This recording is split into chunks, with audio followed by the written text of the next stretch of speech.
I guess for the fact section, I will give a little context to what we are seeing in the film. So one of our first questions is, what is psychosis? And the definition that we have from psychosis from the National Association of Mental Illness is psychosis is characterized as disruptions to a person's thoughts and perceptions that make it difficult for them to realize what is real and what isn't. These disruptions are often experienced as in seeing, hearing, or believing things that aren't real, or having strange, persistent thoughts, behaviors, and emotions. While everyone's experience is different, most people say psychosis is frightening and confusing. Most people think that psychosis is a break with reality in a way that it is, but psychosis is a symptom, not an illness. It is more common than you think, and in the U.S., approximately 100,000 young people experience psychosis each year. As many as 3 in 100 people have an episode at some point in their lives. While I've not, it's a lot. It's a higher number than I think a lot of people realize. And while I haven't experienced having psychosis firsthand, I have experienced a loved one go through psychosis as a symptom of an overarching mental illness, specifically bipolar 1. This experience wasn't unique to us. It's not to reflect the experience of others, as everyone has the capacity to experience things differently. And as we spoke in our last episode, it is largely impacted by culture, by the society that you live in, how is going to influence like kind of what the delusion or psychosis manifests itself as. While this experience was an extremely traumatic one for me, it was also extremely traumatic for them. And it was horrific. So out of respect to this person, I will keep their identity anonymous. But with their permission, they have offered some of their firsthand perspective to what it is like to experience a psychotic break, and like some advice to someone who, if they have not heard this before, it can kind of help keep you safe in the instance that you start to experience a psychotic break. So our second question are, what are some of the things someone with psychosis encounters? There is, again, from the National Association for Mental Illness, psychosis includes a range of symptoms, typically that involve 1 or 2 major experiences. The first one is hallucinations, seeing, hearing, or feeling things that aren't there, such as hearing voices, strange sensations, or unexplainable feelings, seeing glimpses of objects or people that are not there or that are distorted. But basically believing external forces are controlling thoughts, feelings, behaviors, believing that trivial remarks, events, or objects aren't just coincidences, but have personal meaning and are significant. And sometimes this can mean that you think you have special powers, you're on a special mission, or even that you are God. A Reddit post that I got, Redditors who experience psychosis, what do you do when you feel it coming on? A Redditor with the name the Black Jesus said, in short, there isn't a great deal that you can do. If you're in a public situation, the best thing you can do is isolate yourself or ride it out. If people experience it more seriously than me, I imagine that there is an issue, but that is what works for them. In this Reddit thread, a commonly spoke upon thing is feeling out of body, or watching yourself do things but not being in control. My loved one confirmed that this is similar to how they felt, and described it as if they were the main character in a movie. This was a major shift into the period of psychosis, specifically where they were living. Music constantly played over the light speakers on the main street, which made them think like that kind of continued the feeling that they were in a movie, and that it sounded like the soundtrack playing for their movie. And I think there's like things that you don't consider on your day to day that could further influence someone who's going through psychosis. And that was one that like, I think generally people wouldn't think that would like have an impact. Just like, it's nice that music's playing, but that is something that like did contribute. I do remember being there and hearing that music because we visited that place, and I was like, this is like a video game, or like, it was creepy. It was like, I feel like I'm in Pleasantville or something. It's uncomfortable for sure. And it's something that they didn't say like caused it by any means, but like it was something that they vividly remember contributing to like this feeling that they weren't in something real. Basically, the time frame with which this happened can be really different for different people. For my loved one, this lasted about 2 to 3 months, that escalated over a period of time. So at this point, they had become a year sober. They were not diagnosed with anything. They had never had any kind of psychotic episode, and they were 42 years old. So generally, I feel like lots of people manifest this, like if they have an illness, a mental illness, they've realized this sooner, but because of the specific situation, they had already lived for 42 years and had not experienced anything like that. I'm not going to go into detail over exactly what happened, but at the beginning, I acted very similarly to the friend Christian, and They Look Like People, and I really tried as hard as I could just to make sure that like they were safe. And I will say, like, at the beginning, it was very much something bad was happening. They needed protection. They needed help.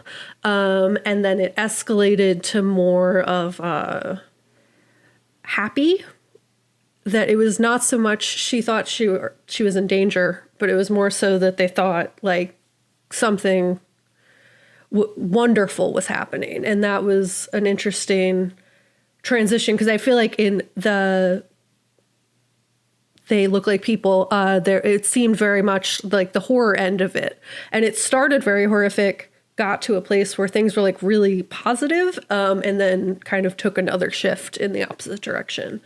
During this time, my loved one said a few different things happened and can help influence lack of sleep. Not eating, kind of staying up for days at a time is something that is not good for someone who has a mental illness, especially if you're not taking care of yourself, you're spending a lot of time outside. That largely influenced the like escalation of the psychotic break. There were 2 instances of hospitalization that took place. One instance with police interaction and a lot of high stress encounters, but luckily, the police interaction was not negative in this instance. They said the hospitalization period was one of the most traumatic for them, and while it was necessary to find a diagnosis, it was described as, in her entire 42 years of existing, the most traumatic thing she's ever experienced, and that was at a good hospital. She commented on the fact that it was a good hospital, and even still, it was one of the most horrific things she's ever experienced, in that, you know, the people who are there are not well, and there's lots of sound. Usually the use of force is used to distribute medication. And it was very traumatic. And a lot of what she told me about was that the system itself is very flawed. And that if anything needs to change, it is the system that deals with people who are going through these issues. I asked if there was any advice that they'd give to someone experiencing a psychotic break, and they said if there's someone that you trust to tell that you don't feel okay, that is the thing you should do. If possible, in the early stages of it, they said that once they were fully in the psychosis, they were unable to eat, sleep, take care of themselves. But if you're in the early stages, just try to go to sleep. Try to eat something, try to stay inside. And they listed a technique called the 5 things technique that you can use to get out of a panic attack. They said that is also very useful if you're starting to question your reality, is to focus on 5 things and kind of have them ground yourself in your body, in your space, and make you feel safe. And if you have someone that you trust, to tell that person to be with you if they can, and take you to somewhere safe where you can calm down, get through it.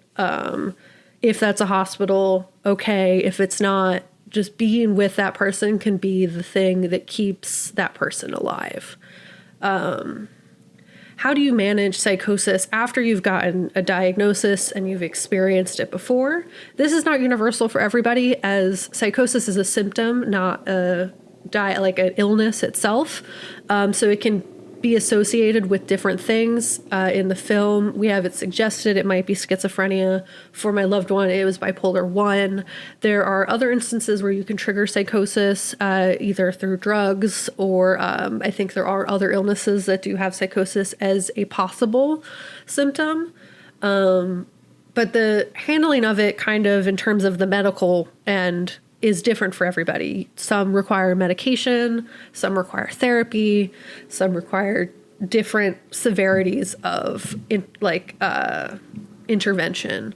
My loved one managed a psychosis with medication for bipolar 1, medical marijuana. Meditation was something big that they talked about, and sticking to a sleep and eating schedule.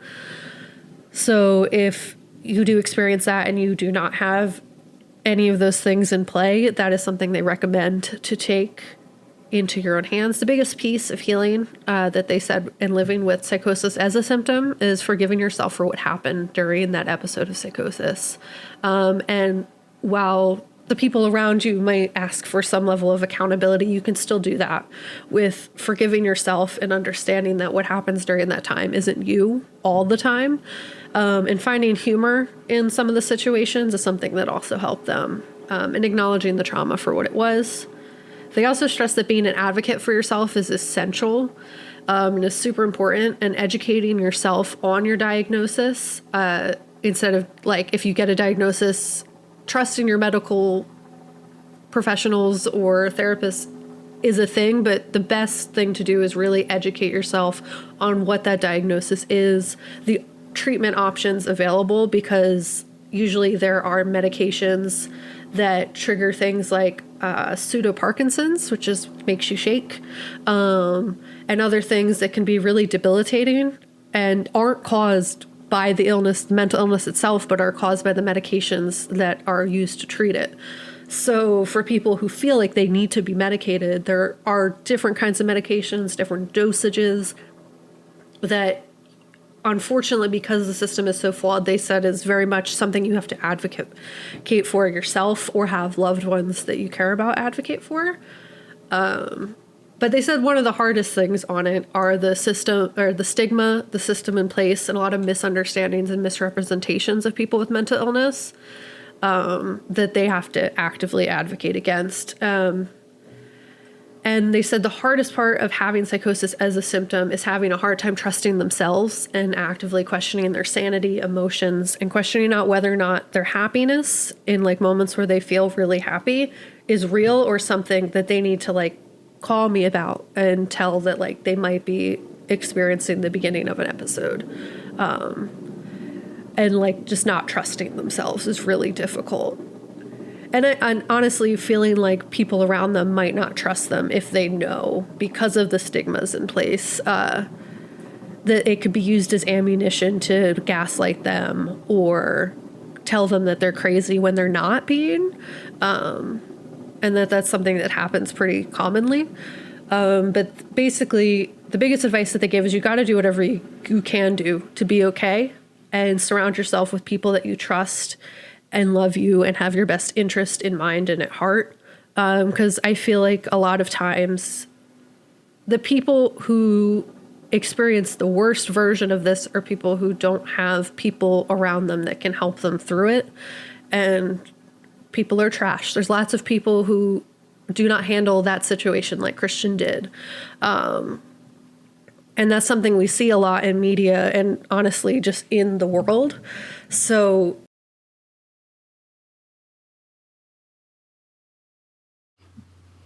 the proper care.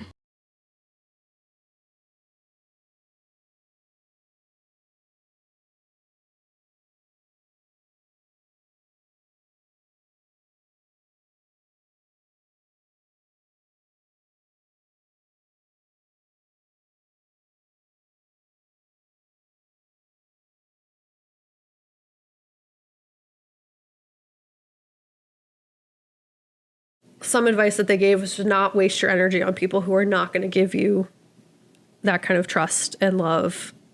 Yeah.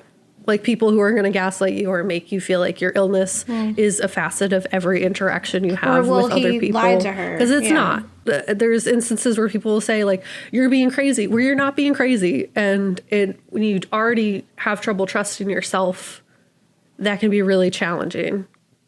Because if the person's supposed to love and care about you, they shouldn't be basically skewing and being like sus, essentially, in helping you through that process. That is not universal for everybody. I think of like, but that's like the advice that they specifically the said instance where the boyfriend was being the worst on their behalf, where he like moved the pictures so nice. And said, I didn't do that.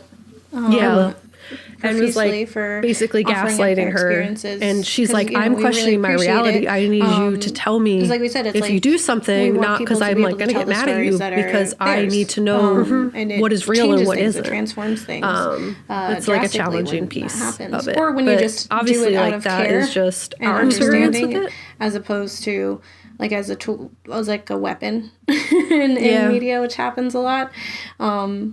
So thank you. And for, our listeners, if you have your own experiences with psychosis or delusions, or you have your own stories that you want to share with us, and totally can be confidential. Like, we're not going to blast your information out there, but we, are interested to hear about people's experiences. And if you do watch this film, if you feel any similarities, or if you feel, like, hey, this actually isn't the experience I had at all, and I didn't appreciate it, whatever it is, like, we want to hear that. Also, the actress's name is Toni Collette. I remembered during your thing, and I was about to yell it, and I was like, no, this is a really serious part. You're like opening your heart, and I'm like, Toni Collette. Yeah. Who is? Just Toni Collette. Alec. That's nice. So this was great. Again, I love this film. I appreciated your section again, Kat. Each time, like every time we're covering this new episode for this month, it's like a big challenge to be like, what are you going to say? Because we've already kind of said a good deal. And we also don't want to speak to something that isn't our experience. So it's like, what are we going to say about it? And so, just commend you for your diligence and hard work in gathering some, like, what you can share, what you feel you have the right to share. Next week, we have some guests from a fellow podcast who covers, mental health often, and, speaks to the importance of us powering through and helping each other so that we all stick around and that the world is better for having you in it. So stay tuned for that. And we'll be talking about a Toni Collette film, Hereditary. So make sure that you like and subscribe so you get that notification, and you can hear about the one Ari Aster film that we do actually enjoy. Without having to like fight ourselves to appreciate.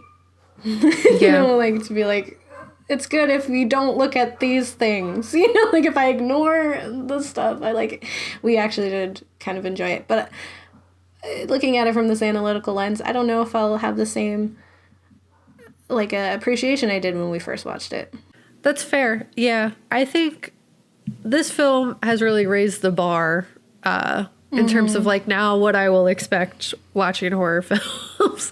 But I really hope that there is more positive representation of mental health, because it could be used, as you see in this film, so beautifully, so effectively, without demonizing the main character that's experiencing it, or demonizing a side character, because that's something you see a lot too, and that's something that honestly continues this feeling that it's such an that it acts like there aren't people who just live with this every single day. Yeah. And makes it seem like, I don't know, it's just that it has to be something that they can't tell people because there's such this negative stigma around it that'll make people scared of them. And that's not how anyone should feel. And it's rude. It's rude as hell. The genre it's rude as hell. That we love so much, unfortunately, often does that. And if anything, this is just cool that we've seen two solid pieces of work, media, that do a really good job. And here's hoping that there's more. Yeah, I definitely agree with that. Because it's also the reluctance to admit or, get diagnosed because you're afraid that you get the bad guy disease, or whatever. That's not real. It also reminds me of how people react to people who get AIDS diagnosis. That's not a death sentence that it used to be. People live with it and are fine and have partners and live lovely lives. And so it's just it's because of, the media and because of the way that it's been portrayed and represented for forever, that we all have these preconceived notions and ideas about these people that we shouldn't, which could, negatively impact how someone is experiencing it even further, like you mentioned last week. That if the society you're in is telling you you're wrong and you're bad, then you think that you're wrong and you're bad, and you don't try to live or fix it. It all comes back to capitalism. Yeah. It's rude as hell.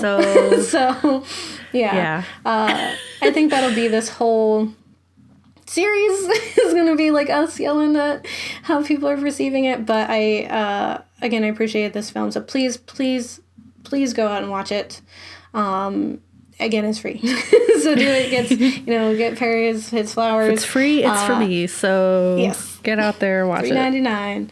And just let us know what you think. If there is a horror film that you think did a good job at portraying mental illness that maybe we're missing, let us know. We want to hear more. Yeah. Because we're always looking for those suggestions. If there's a horror film that you feel like did a really bad job that you want us to roast, you can also let us know that too. We can back it up with receipts and science. We love to Let us know.